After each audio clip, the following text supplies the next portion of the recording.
Ya, jadi minggu-minggu sebelumnya kita sudah belajar tentang Laplace, terutama tentang inverse Laplace, baik inverse dari domain S ke domain T ataupun dari domain T ke domain S. Kita juga udah lihat bahwa sebenarnya transformasi Laplace itu menggunakan tabel, dan kita lebih belajar ke bagaimana cara menggunakan tabel tersebut.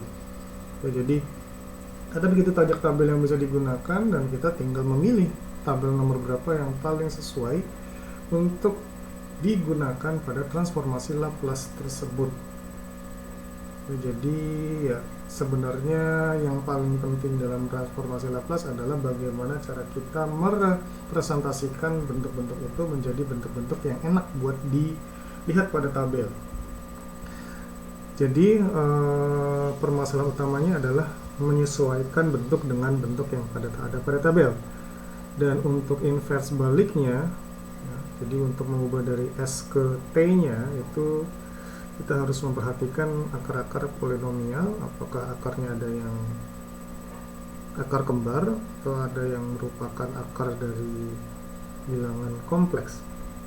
Dan cara untuk tahu akarnya bilangan kompleks atau enggak ya kita pakai rumus ABC aja, dan kita cari nilai dari akar-akarnya menggunakan rumus ABC. Kalau akar B kuadrat min 4AC nya minus, berarti ada akar imajiner, dan kita harus mengoperasikannya menggunakan prinsip pemecahan menggunakan bilangan imajiner. Nah, kali ini kita akan belajar sesuatu yang berbeda, yaitu transformasi Fourier. Ya, kenapa kita belajar transformasi Fourier? Sebenarnya mirip sih transformasi Fourier sama Laplace. Ya, jadi kalau misalkan kita telah lebih lanjut itu mirip. Ya. Jadi sama-sama mengkonversi dari domain frekuensi ke domain waktu. Pertanyaannya adalah apa sih bedanya? Kan sama-sama mengkonversi dari waktu ke frekuensi. Jadi kalau deret Fourier ini, jadi ada deret, ada transformasi Fourier. Untuk deret Fourier ini kita lebih menggunakannya untuk analisis sinyal. Jadi kita menganggap bahwa sinyal yang periodik itu bisa direpresentasikan sebagai penjumlahan sinyal-sinyal yang berasal dari frekuensi yang berbeda-beda. Nah, kalau misalkan Laplace itu digunakan pada sistem kontrol dengan mengambil asumsi nilainya itu ya, nilai yang ceritanya kita integralkan itu dari 0 sampai tak hingga, karena kan kita berharap sistem itu bekerja dari awal, dari waktu 0 sampai selamanya, atau ya kita nggak membatasi dengan waktu, biasanya kita integralkan sampai tak hingga. Makanya bentuk-bentuk tabel Laplace itu kita kan lihatnya pengintegralan dari 0 sampai tak hingga, atau dari biasanya dari 0 sampai tak hingga. Tapi kalau deret Fourier itu berhubung yang namanya sinyal itu kan kita cuma mau mencari sinyalnya itu dari waktu sekian sampai waktu sekian. Bisa jadi waktunya sebelumnya, itu waktunya kalau sebelumnya itu sebelum saat ini, negatif nanti, sampai waktu sesudahnya. Dan itu kita cari dari rentang T sama dengan sekian sampai T sama dengan sekian. Jadi waktunya terbatas. Nah, bentuk sinyal yang terbatas itu bisa direpresentasikan sebagai penjumlahan sinyal-sinyal dengan frekuensi yang berbeda-beda. Contoh simpel, misalkan ada satu buah sinyal yang bernilai 5 dari T sama dengan 0 sampai T sama dengan 10. Jadi ada sinyal kotak panjang gitu dari 0 sampai 10, nilainya atau amplitudenya itu sama dengan 5. Nah, saya ingin tahu sebenarnya kotak yang panjang itu yang yang dimulai dari T sama dengan 0 sampai T sama dengan 10 itu kalau digunakan dalam bentuk representasi penjumlahan sinyal-sinyal dengan frekuensi yang beda-beda itu hasilnya gimana? Ya, jadi apapun sinyalnya, berapapun nilainya, bentuknya bagaimanapun dalam domain waktu, itu bisa kita peroleh dengan cara yang sama ketika kita menjumlahkan sinyal-sinyal lain dalam domain frekuensi. Jadi sinyal kotak dari 0 sampai 10 yang tingginya 5, misalkan representasi suhu ya. Suhu misalkan nilainya dari detik ke 0 sampai detik ke 10 itu stabil ya. Ya saya buat yang stabil aja, nilainya misalkan 30 derajat, nggak berubah-ubah. Jadi kayak kotak gitu, walaupun nggak mungkin sih. Tapi kita anggap dia stabil, jadi dari 0 sampai 10 detik suhunya itu memiliki nilai konstan 30 ya. Nah, saya ingin tahu sebenarnya kalau misalkan kita lihat dalam domain frekuensi, nilai itu tuh hasil penjumlahan dari apa saja sih ya. Nilai itu sebenarnya penjumlahan dari apa saja.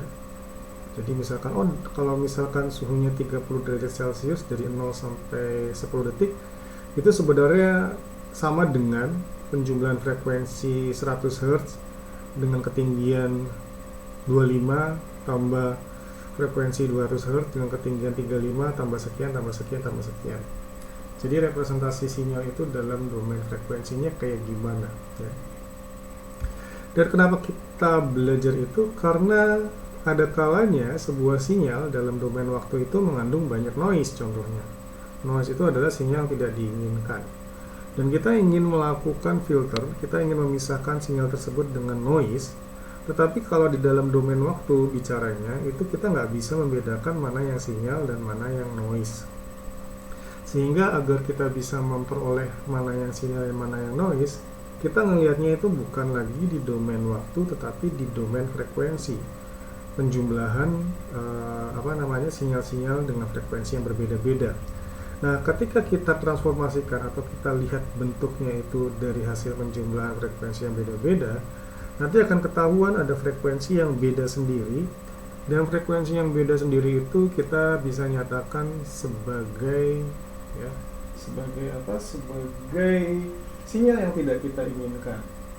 Kenapa tidak kita inginkan? Karena kita tahu bahwa sinyalnya itu beda sendiri frekuensinya. Ya, jadi fungsi Fourier ini lebih ke fungsi filter. Kita mengambil sinyal yang kita inginkan dan membuang sinyal yang tidak kita inginkan, di mana fungsi filter ini nggak akan berhasil kalau kita cuma melihat dalam domain waktu saja. Jadi butuh kita analisis dalam bentuk penjumlahan frekuensinya. Jadi sinyalnya tetap sama, tapi kita mau melihat apakah dia penjumlahan dari titik-titik waktu yang berbeda ataupun penjumlahan dari frekuensi-frekuensi yang berbeda. Ya, itu nanti transformasi Fourier dan deret Fourier akan banyak digunakan dalam mata kuliah yang terkait dengan sinyal. Kalau Laplace itu akan banyak digunakan untuk mata kuliah yang terkait dengan kontrol atau kendali. Ya. Nah, jadi kita lihat ya, jadi itu intermezzonya kenapa kita belajar Fourier. Jadi itu terkait dengan sinyal. Kita ingin melihat sebuah sinyal melalui representasi penjumlahan sinyal-sinyal dengan frekuensi yang berbeda. Sinyal dengan frekuensi yang berbeda. Dan aplikasinya juga tidak hanya di sinyal dalam bentuk bisa dikatakan kita bisa menganggap citra atau gambar itu juga merupakan penjumlahan dari sinyal-sinyal yang berbeda tetapi dua dimensi. Nah, citra itu atau gambar itu bisa kita lihat dari domain spasial atau domain ruang waktunya. Jadi gambar bagus, gambar jelek kita bisa lihat dari domain spasial. Tapi sebenarnya citra atau gambar itu juga bisa kita lihat merupakan hasil penjumlahan sinyal-sinyal dalam domain frekuensi yang berbeda-beda. Jadi kalau misalkan Anda lihat gambar itu banyak bercak-bercaknya, itu bisa jadi kecampur dengan sinyal-sinyal dari frekuensi yang berbeda. Jadi kalau misalkan kita mau filter, kita ubah gambar tersebut ke dalam frekuensi menggunakan Fourier. Jadi ada DFT, ada FFT, ya, nanti banyak istilah sinyal. Kita bisa buang sinyal-sinyal dengan frekuensi berbeda dengan dalam domain frekuensi menggunakan Fourier. Lalu kita balikan lagi ke spasial, nanti bercak-bercaknya hilang. Jadi kita Photoshop tapi pakai Fourier. Oke, jadi ya itu kurang lebih apa sih Fourier itu. Nah, untuk bisa belajar tentang Fourier, kita akan belajar tentang fungsi periodik ya. Kenapa kita belajar fungsi periodik? Karena yang namanya sinyal itu biasanya memiliki nilai yang berulang-ulang. Ya paling simpel sinyal sinusoidal, tapi saya nggak akan ngomongin sinusoidal, tapi karena sinusoidal itu udah jelas frekuensinya paling cuma satu, ya frekuensinya cuma satu. Jadi apa namanya, saya lihat ini,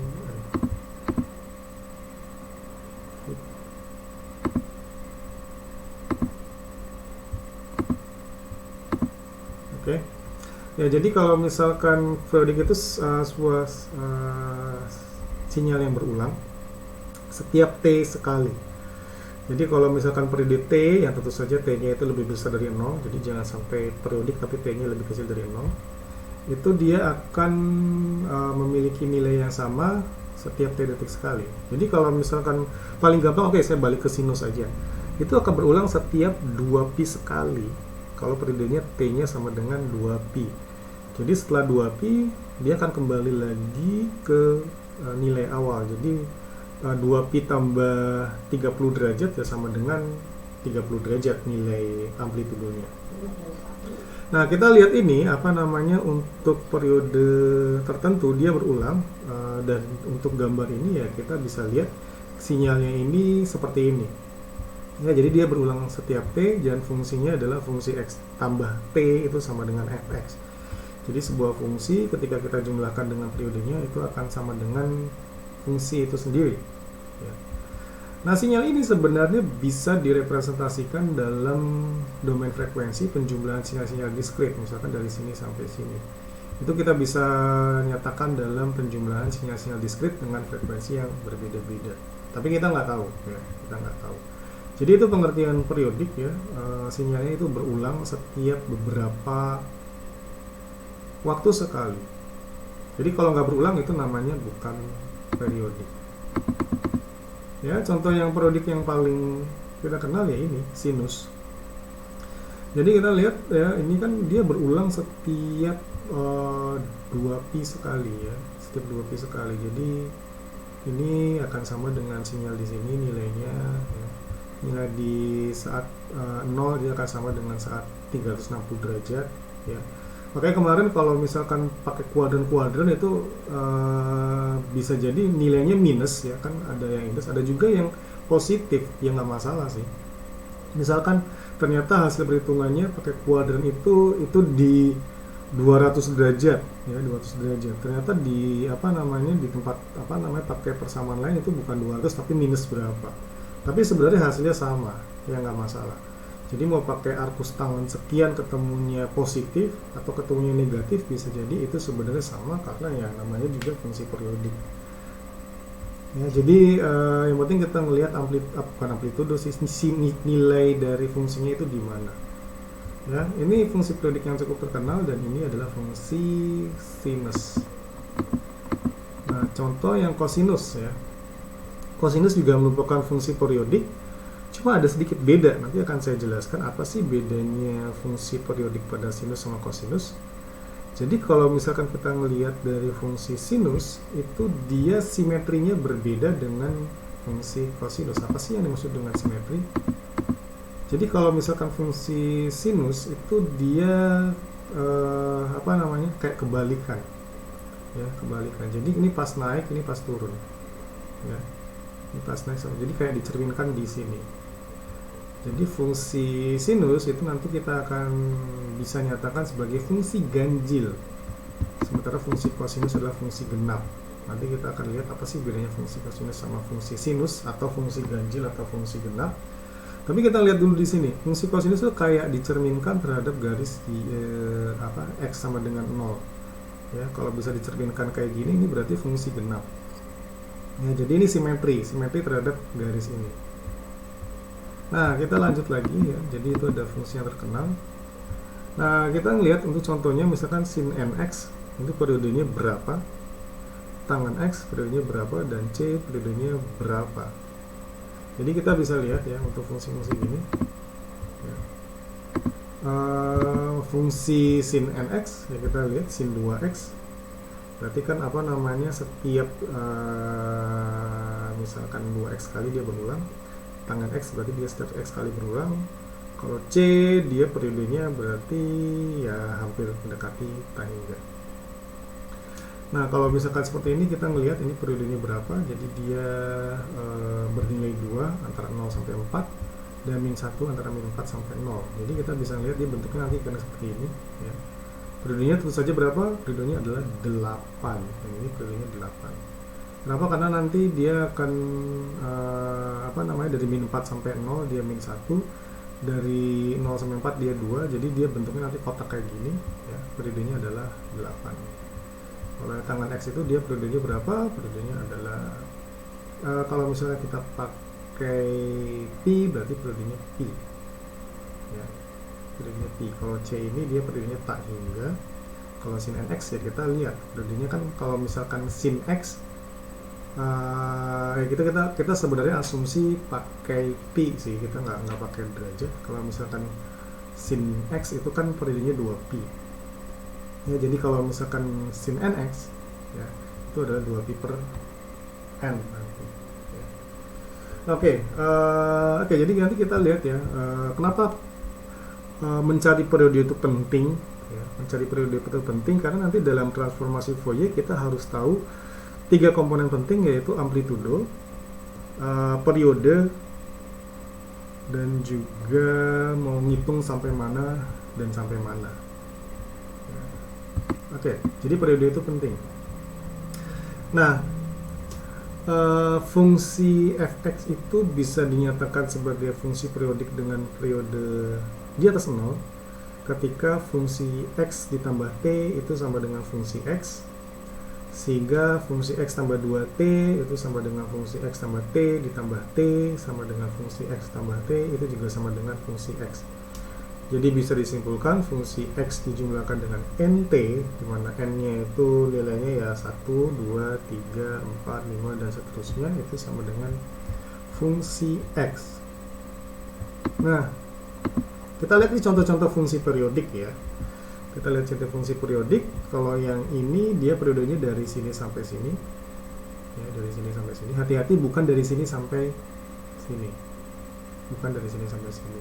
Kalau ini dia berulang dari sini sampai sini, ini berulang dari sini sampai sini, dan ini berulang dari sini sampai sini. Jadi kapan dia mulai berulangnya itu adalah periodenya ya. Jadi nanti kalau misalkan dalam dalam deret Fourier kita cari periodenya,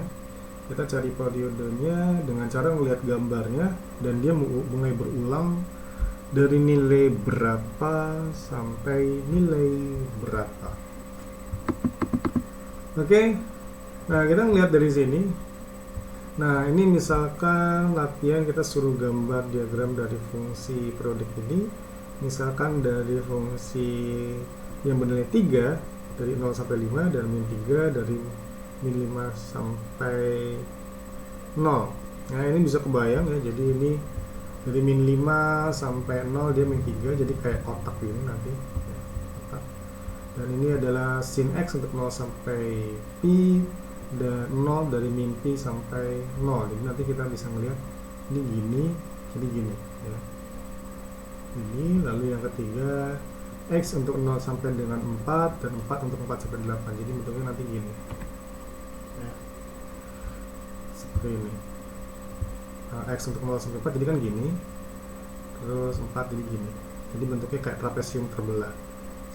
Lalu balik lagi trapesium terbelah, dan fx sama dengan x kuadrat untuk 0 sampai 5 dan 25 dari 5 sampai 10. Jadi nanti bentuknya kayak gini, seret, lalu dia akan konstan, seret gini ya. Jadi kita bisa bayangkan ya semuanya cara menggambarkannya. Nanti minggu depan kita lihat cara-cara pembahasan menggambarkannya. Ini kita sekarang intermezzo dulu. Lalu setelahnya langsung kita lihat apa sih yang dimaksud dengan fungsi genap dan fungsi ganjil. Kayaknya harusnya udah pernah diajarkan di kalkulus, tapi kita ulang lagi. Jadi fungsi genap itu berlaku jika f min fx sama dengan fx. Sementara untuk fungsi ganjil itu berlaku jika f min x itu sama dengan min fx. Nah, ini kita mulai bingung, itu contohnya gimana ya. Contoh paling simpel adalah ya fungsi tadi yang sinus dan kosinus. Kosinus itu adalah fungsi genap. Kalau dari gambar dia simetri terhadap sumbu y ya, simetri terhadap sumbu y. Jadi bisa kita langsung nyatakan oh ini adalah fungsi genap. Contoh paling simpel adalah misalkan cos min 90 derajat itu sama dengan cos 90 derajat. Ini kita lihat aja ya. Ini kan misalkan berapa sih cos min 90 derajat? Sama dengan cos 90 derajat. Kita melihat dari gambar ini. Ya, ini cos, ini ceritanya cos 90 derajat di sini itu sama dengan 0, itu sama dengan cos min 90 derajat sama dengan 0. Atau mungkin biar contohnya nggak di 0, cos 45 derajat ya, ini sama dengan setengah akar 2, itu sama dengan cos min 45 derajat sama dengan setengah akar 2 juga. Atau berapa ya enaknya, cos 180 derajat min 1 itu sama dengan cos min 180 derajat min 1. Jadi itu adalah fungsi genap. Fungsi genap seperti itu. Atau paling contoh ya gampangnya x kuadrat. X kuadrat itu adalah fungsi genap. Dia simetri juga terhadap sumbu y. Jadi kalau fungsi genap untuk x kuadrat mengenalkan ya 2 kuadrat sama dengan min 2 kuadrat kan. Ya, 2 kuadrat sama dengan min 2 kuadrat. 2 kuadrat sama dengan 4, min 2 kuadrat sama dengan 4. Atau ya apa saja yang dikuadratkan. Sementara fungsi ganjil itu berlaku f min xx sama dengan min fx. Ya tentu saja kita melihat contoh paling simpel ya di sin tadi ya, f min xx sama dengan min fx. Misalkan fungsi untuk 90 derajat ya, f 90 derajat sama dengan min f min 90 derajat. Karena fungsi sin 90 derajat itu sama dengan 1, min 90 derajat itu sama dengan min 1, jadi 1 sama dengan min dikali min 1. Atau 45 derajat itu setengah akar 2, jadi sin 45 derajat sama dengan min sin min 45 derajat, atau min dikali min setengah akar 2 ya, itu sama dengan 45 derajat. Jadi itu adalah fungsi genap dan fungsi ganjil. Jadi kita bisa lihat contohnya adalah fx sama dengan x. Nah jika x itu sama dengan a, maka fa sama dengan a. Nah jika x sama dengan min a, maka f min a sama dengan min a. Maka fungsi dari min a itu sama dengan min a, itu jadi sama dengan min dari fungsi a. Jadi fx adalah fungsi ganjil. Sebenarnya bisa kita lihat dari gambar atau dari persamaannya. Nah contoh di sini, selidiki apakah fungsi berikut merupakan fungsi genap atau fungsi ganjil, atau bisa jadi bukan keduanya. Ya, jadi kita lihat fx sama dengan 2x. Ya. Misalkan kita mau lihat fx apakah dia fungsi genap atau fungsi ganjil ya kita tinggal lihat aja fx sama dengan 2x. Kalau misalkan x nya 1 2, kalau x nya min 1 min 2, x nya 5 10, x nya min 5 min 10, berarti itu kan adalah fungsi ganjil karena fx sama dengan min f min x ya. Fx sama dengan min f min x, jadi itu fungsi ganjil. Nah, kalau misalkan x kuadrat itu kita udah cari contoh sih. Jadi kalau x-nya 2, maka x min 2 itu sama dengan x ketika 2 kuadrat sama dengan min 2 kuadrat. Jadi fx sama dengan min fx. Fx sama dengan f min x. Karena itu adalah fungsi genap. Sementara fungsi x tambah x, fx sama dengan x tambah 2 itu nggak bisa kita nyatakan sebagai fungsi ganjil atau genap. Ya karena beda, kita nggak bisa buat itu persamaannya seperti yang sesuai dengan fungsi ganjil.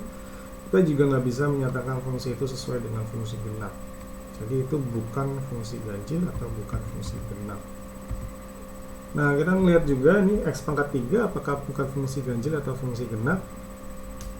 Jadi jadi kalau misalkan mau contoh yang ini, kita kan bisa langsung aja. Ketika fx sama dengan positif berarti 2x, ketika negatif jadi sama dengan min 2x. Berarti 2x sama dengan min dikali min 2x, jadi itu fungsi ganjil. Ketika x nya dikuadratin itu hasilnya adalah sama dengan x kuadrat, min x dikuadratin hasilnya x kuadrat, berarti fungsi x sama dengan fungsi min x, itu adalah fungsi genap.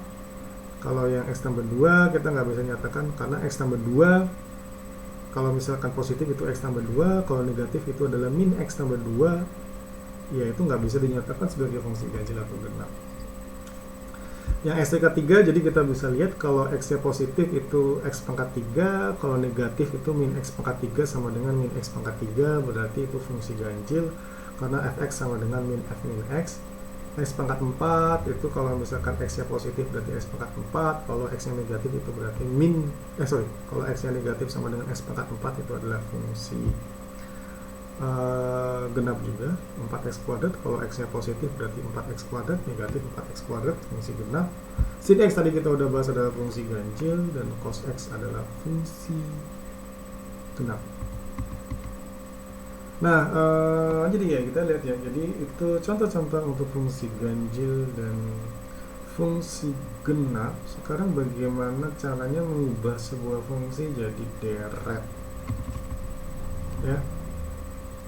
Nah, kita melihat jadi ada yang dinamakan deret trigonometri ya, jadi ada namanya deret trigonometri. Itu kita bisa nyatakan sebagai A0 tambah A1 cos x tambah B1 sin x tambah AN cos nx tambah BN sin nx. Jadi kalau deret itu kayak penjumlahan nilai-nilai yang biasanya agak-agak mirip. Nah, ini bisa juga dituliskan sebagai A0 ditambah sigma dari n sama dengan 1 sampai tak hingga untuk AN cos nx ditambah sigma dari n sama dengan 1 menuju tak hingga untuk BN sin nx ya, atau sama dengan A0 ditambah sigma dari n sama dengan 1 sampai dengan tak hingga. Jadi sigma itu penjumlahan untuk AN cos nx tambah BN sin nx ya. Jadi kita bisa melihat bahwa nilai A0, A1, B1, B0 itu bisa dinyatakan sebagai koefisien. Jadi ini adalah deret, contohnya adalah deret trigonometri. Nah, kita lihat ya, jadi deret Fourier ya, jadi kita akan mulai masuk ke Fourier, itu adalah deret trigonometri ya. Jadi deret Fourier itu adalah deret trigonometri yang tadi fungsinya juga sudah saya sebutkan, dan koefisien AI dan BI itu memenuhi bentuk-bentuk tertentu. Nah, jadi misalkan ada fungsi X ya, itu dia berada dalam interval min L sampai L ya, dan di luar interval tersebut fungsi X tambah 2L itu sama dengan fungsi X. Dan kita bisa nyatakan periode dari fungsi tersebut adalah 2L, dan tentu saja karena fungsi X tambah 2L itu sama dengan fungsi X ya, kita bisa nyatakan fungsinya adalah fungsi periodik ya, fungsi periodik dengan periode sama dengan 2L. Nah, deret Fourier yang berkaitan dengan fungsi tersebut bisa dinyatakan sebagai persamaan yang seperti ini. Jadi ini adalah rumus sakti deret Fourier yang harus diingat ya, harus diingat, atau mungkin kalau kita bisa lihat buku juga nanti ujiannya kita lihat saja. Tapi ini fungsi saktinya ya, fungsi yang menyatakan deret Fourier untuk segala bentuk itu sama dengan A0 per 2 ditambah sigma dari n sama dengan 1 juta hingga AN dikalikan cos npx per L ya, ditambah BN sin npx per L. Itu rumus saktinya. Ingat, kembali lagi saya ulangi, fx sama dengan A0 per 2 ditambah sigma dari n sama dengan 1 sampai tak hingga AN cos npx per L ditambah BN sin npx per L. Dan yang lebih menyebalkan lagi adalah AN-nya itu kita harus cari lagi. Jadi ini kayak mencari sesuatu yang harus dicari lagi. Jadi kalau misalkan langkah pertama biasanya ya kita mencari nilai AN sama BN. Kenapa? Karena kalau misalkan nggak dicari kita akan bisa memenuhi mencari deret Fourier-nya. Jadi langkah pertama adalah mencari deret Fourier-nya, di mana AN itu sama dengan 1 per L integral dari L sampai min L fx dikalikan cos npx per L dx. Dan tidak seperti Laplace yang kita cukup beruntung bisa lihat tabel di sini ya. Sebenarnya ada tabelnya juga, tapi kita latihan integralin aja nggak apa-apa ya, jadi biar latihan. Untuk BN itu sama dengan 1 per L integral dari L sampai dengan min L fx sin npx per L dx. Jadi bedanya cuma di yang satu pakai cos npx per L, yang satu di sin npx per L. Jadi nilai sin dan cosnya yang beda-beda. Nah, n-nya itu sama dengan 0, 1, 2 dan seterusnya. Tapi biasanya kita nggak akan hitung satu-satu ya. Kita cuma nyatakan itu nanti di persamaan ini. Jadi nanti kalau udah ketemu an, misalnya an-nya sama dengan udah fungsi cos itu, kita kalikan dengan ini. Ya. Itu deret Fourier. Ya. Itu deret Fourier. Bentar.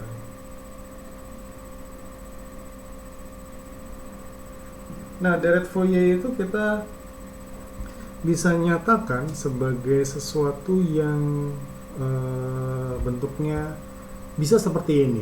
Tapi nanti bisa dilihat dari penjumlahan fungsi kompleks. Ya.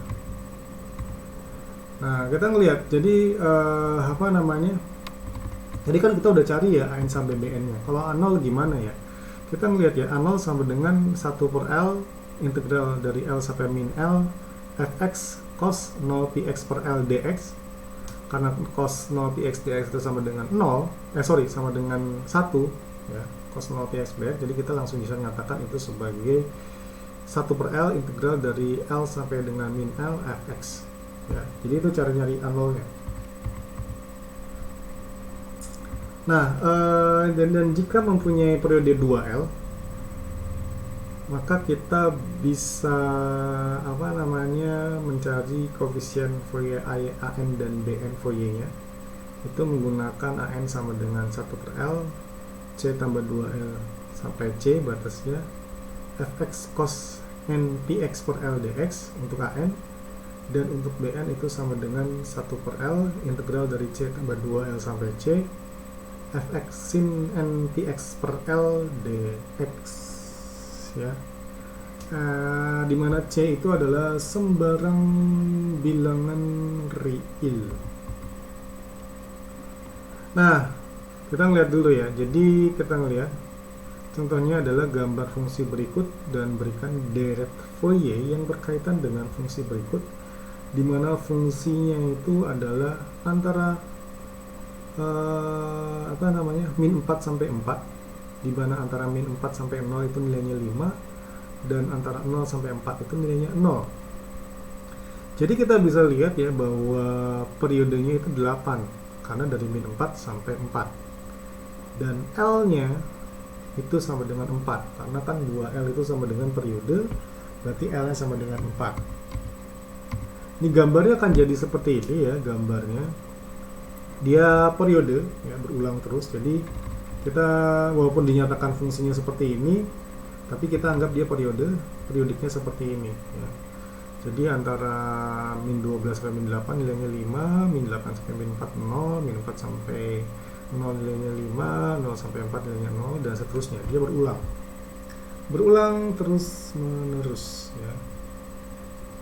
Jadi gimana cara mencari deret Fourier-nya kalau seperti ini ya.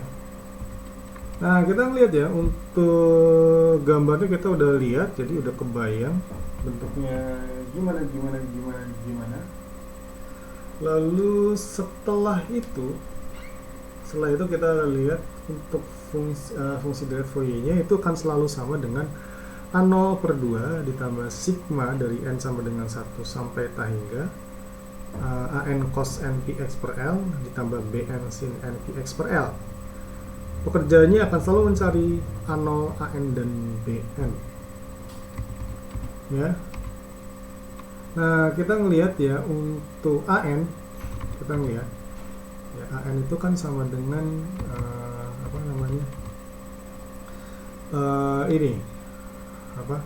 kita lihat lagi ya untuk persamaan AN. AN itu kan sama dengan 1 per L integral fx cos npx per L dx. Ya. Jadi kita ngelihat karena L yang 4 jadi sama dengan 1 per 4 ya. Fx cos npx per 4 ya kan, n per L npx per 4 dx. Bn sama dengan 1 per 4 integral dari 4 sampai min 4 fx sin npx per 4 dx ya. Nah kita ngelihat ya, untuk yang an itu kita integralkan 1/4 ya. Batasnya untuk 0 sampai min 4 itu dikalikan 5, dan untuk 4 sampai 0 itu dikalikan 0. Kenapa? Karena nilai fungsinya itu dari min 4 sampai 0 nilainya 5, dari 0 sampai 4 nilainya 0. Jadi yang ini kita udah bisa langsung hilangin sih. Karena apa? Karena nilainya udah pasti 0. 0 dikalikan apapun itu hasilnya 0. Sehingga kita tinggal fokus mengintegralkan 5 cos npx per 4 dx ya. Jadi kita bisa lihat kenapa sih kalau misalkan kalau misalkan deret Fourier itu kita nggak pakai tabel ya, karena batasnya beda-beda ya kan. Kalau misalkan Laplace itu batasnya dari 0 sampai tangga, jadi bisa ada bentuk-bentuk yang mirip ya, yang bisa direpresentasikan dalam tabel-tabel. Tapi karena ini di sini batasnya beda-beda ya, ya tentu saja menjadi masalah. Oke, kita lihat juga untuk batasnya dari 0 sampai min 4 itu 5 cos npx per 4 dx. Itu nanti hasilnya adalah 5/4 cos npx per 4 dx ya. Jadi kita lihat lagi, berapa sih integral dari cos ya. Integral dari cos sesuatu itu adalah sin sesuatu ya. Integral dari cos sesuatu adalah sin sesuatu. Jadi kalau cos x berarti sin x. Kalau cos 2x diintegralkan berarti hasilnya adalah 1/2 sin 2x. Cos 100x diintegralkan hasilnya adalah 1/100 sin 100x. Jadi yang di dalam koefisien ininya itu harus diuraikan dulu atau diturunkan terhadap apa? Terhadap x, karena kita mengintegralkan terhadap dx. Jadi kalau misalkan di sini cos npx per 4 diintegralkan dx, kita melihat koefisien x di sini adalah np per 4 ya. Koefisien x di sini adalah np per 4. Berarti kalau diintegralkan itu nanti dikali dengan 1 per np per 4 atau dikali dengan 4 per np. Ya sama kayak tadi, kalau misalkan cos 2x diintegralkan kan berarti hasilnya adalah 1 per turunan dari 2x itu 2 ya. 1 per turunan dari 2x itu adalah 2. Jadi 1/2 kali sin 2x. Kalau cos npx per 4 diintegralkan berarti 1 per turunan dari npx per 4. Turunan dari npx per 4 adalah np per 4. 1 per np per 4 itu sama dengan 4 per np. Jadi kita bisa lihat di sini, ini 4 per np-nya keluar. Ya, jadi 4 per np-nya keluar, dikalikan sin ya. Kita balikan lagi ke kondisi awal, npx per 4 dengan batas atas adalah 0 ya. Batas atas ini adalah 0 dan batas bawahnya itu adalah min 4. Nah, kita lanjut lagi, ini hasilnya berapa? Jadi ini sebenarnya udah tinggal langsung kerja dengan penuh ketelitian aja ya. Sin npx per 4 itu kita masukkan, kalau x-nya itu 0, itu hasilnya sin 0 ya 0. Dan sin npx per 4 kita masukkan x-nya sama dengan 4. Ini sama dengan min sin min np ya. Min sin min np. Kita bisa lihat ya, min sin min np itu tergantung dari n-nya berapa. Jadi kita biasanya nyatakan ini kan 5 per np ya. 5 per np dikalikan dalam kurung 0 min sin min np sama dengan 5 per np dikalikan min sin min np ya. Jadi kita bisa lihat an sama dengan 5 per np kalikan min sin min np, dan karena sin min np itu sama dengan min sin np, maka an itu sama dengan 5 per np sin np. Nah, untuk sembarang n ya, sembarang n sin np itu sama dengan 0. Jadi untuk sembarang n, sin np sama dengan 0, an itu sama dengan 5 dikali np per 0 sama dengan 0. Jadi kebayang ya, kita udah susah-susah ngitung-ngitung dari atas sampai bawah, hasilnya ke 0. Ini agak-agak menjengkelkan sebenarnya. Tapi nanti kita akan lihat ada karakteristik-karakteristik yang terkait dengan fungsi genap sama fungsi ganjil tadi. Jadi begitu kita tahu, oh kalau fungsinya genap nanti ada yang nolnya nih. Kalau ada yang fungsi ganjil, ini juga ada yang nolnya. Ya. Kalau fungsi genap ada yang nolnya, ada yang nolnya juga. Oke, ada pertanyaan sampai sini terkait dengan integralan. Ya. Karena nanti kita akan belajar integral-integral kayak gini lagi.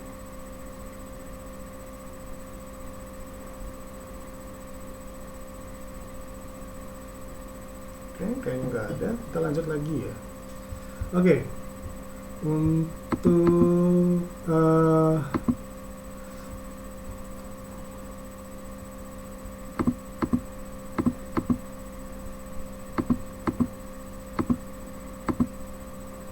ya kita lihat untuk A0 ya kita cari. Tadi kita lihat AN nya itu sudah sama dengan 0, udah kita cari-cari susah-susah hasilnya 0.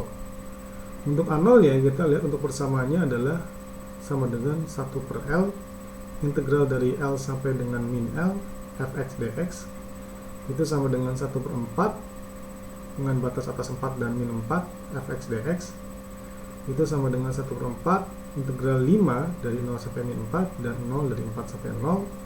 Jadi sama dengan 1 per 4 integral 5 dx dari 0 sampai min 4. Jadi hasilnya adalah 5 per 4 min 4 itu sama dengan 5 per 4 kali 4. Jadi A0 nya 5 ya, jadi ini lebih straightforward, ketemu A0 nya 5.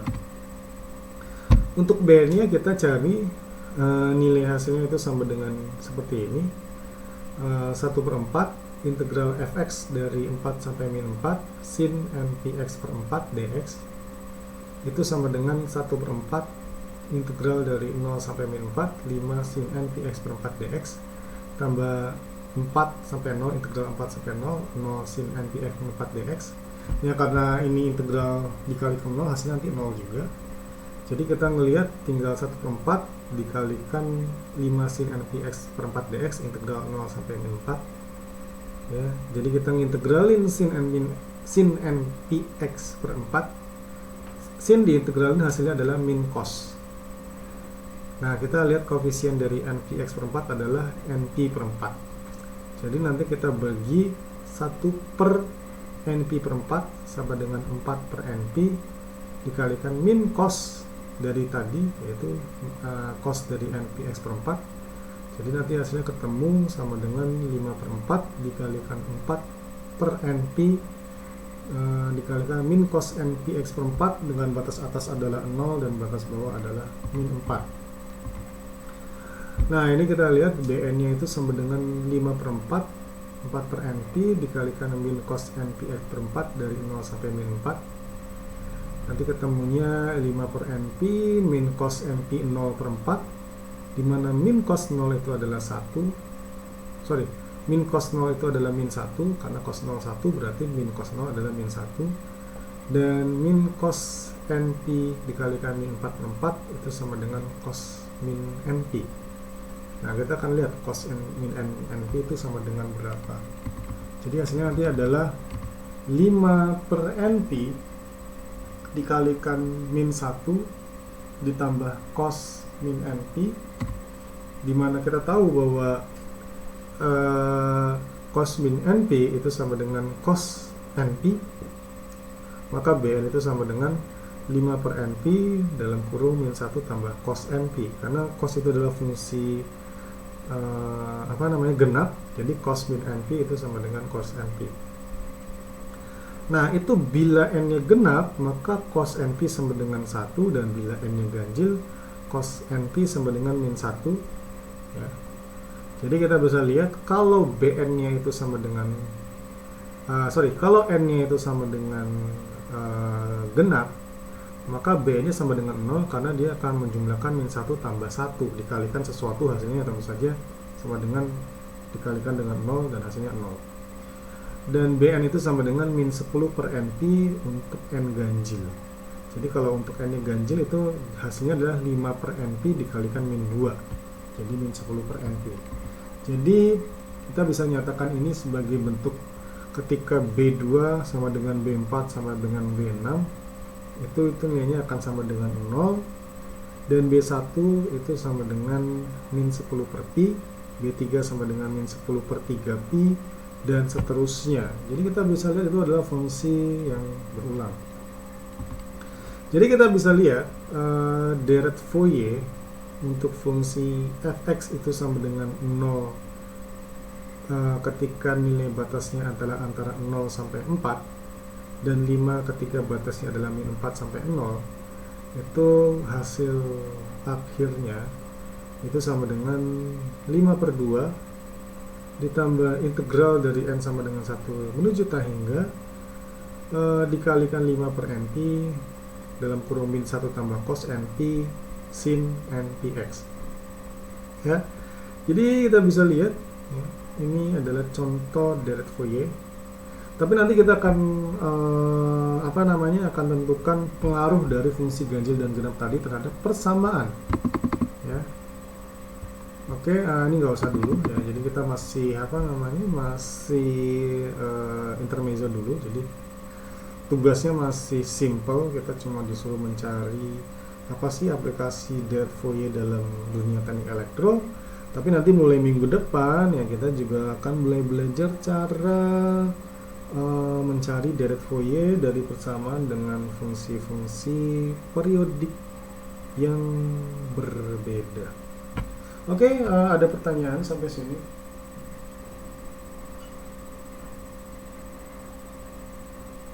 Nggak ada?